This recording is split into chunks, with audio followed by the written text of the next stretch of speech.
যদি ওরা আসামিও হয়, ওদের জন্য থানা আছে, পুলিশ আছে, জেলখানা আছে, আদালত আছে। আমরা তাদের ওইখান থেকে জেলখানা নিয়ে সাজা হইলে আমরা হয়তো জামিনে আনতে পারবো, বা ওইখানে যদি তাদের ফাঁসির রায়ও হয় হয়তো আমরা লাশটা পাবো। কিন্তু এখন আমরা একটা অনিশ্চয়তার মধ্যে আছি, আমরা জানি না বেঁচে আছে না মারা গেছে।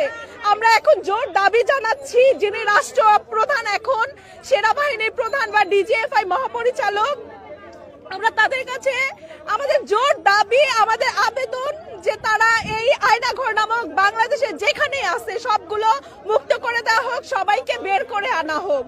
আমরা তাদের কাছে, আমরা ছাত্র সমাজকে পর্যন্ত জানাতে চাই যে তারা আমাদের পাশে আসুক। আমরা তাদের কাছে আবেদন করি, তারা নিহত বা যারা নিখোঁজ হয়েছে তাদের একমাত্র মানে আমরা এখানে যারা আছে আমাদের বেতনটা আমরাই বলতে পারবো, অন্য কেউ বুঝতে পারবে না।